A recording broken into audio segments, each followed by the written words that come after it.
Prêtre? Ouais. Ndeni? Oh, prêtre, ndeni ko? Bien. Na sepeli nengo bengi. Tika prêtre, za mutema mabe. Ubenga nga sute po anini. Masolo te ya ba contre-temps yo mo yibinde zalaka. Danger.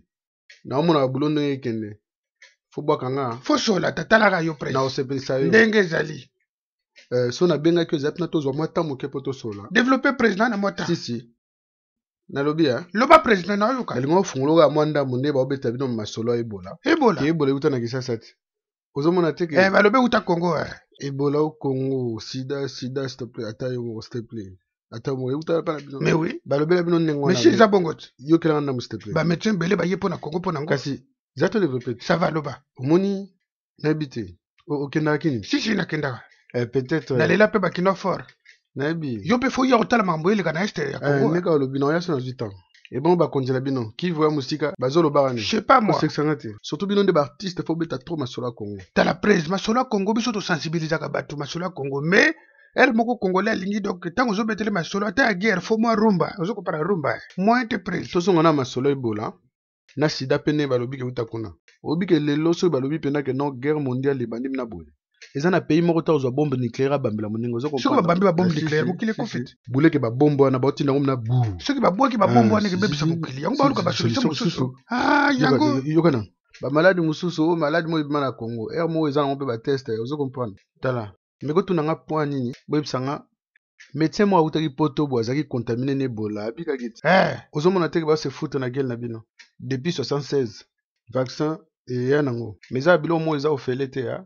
Même na maladie ko pezala, ozo comprendre. Na yebi noko. Lipeka pena likako batia mosaka na ngai. Wana ba pexi biso. Bako na biso ba sande. Na badi. Danger bako na biso ba dose Ebola tendele. Prêtre na kayu na rappelé après. Kitoko er moko. Batia mwamba. Des animaux morts ou vivants, ce sont des animaux qui sont souvent des réservoirs de ces virus-là. Et si nous les manipulons pendant la période d'épidémie, il y a risque que si ces animaux-là sont contaminés, vous pouvez aussi vous contaminer. Donc, on doit être vraiment très prudent. Signalons que les autorités ont annoncé avoir mis sur pied des dispositifs aux frontières pour détecter le cas suspect d'Ebola. John Kanyunyu a béni pour la Deutsche Welle. Prêtre Shrek Ndundo, il fait des trucs de ouf. Artiste parodiste, trucs de ouf. Dis-moi, essaie de blader par le tout dans ta campagne pour tuer les bagnoles. Entre nous, si elle pas la caméra dans l'ascenseur, elle parle comme ça, sur la tête de la main, je vais le défoncer. Donc, ça, mon pauvre matin, Boyaga, ils ont appelé pour piller Congo, donc, ça, on a comme la Congo.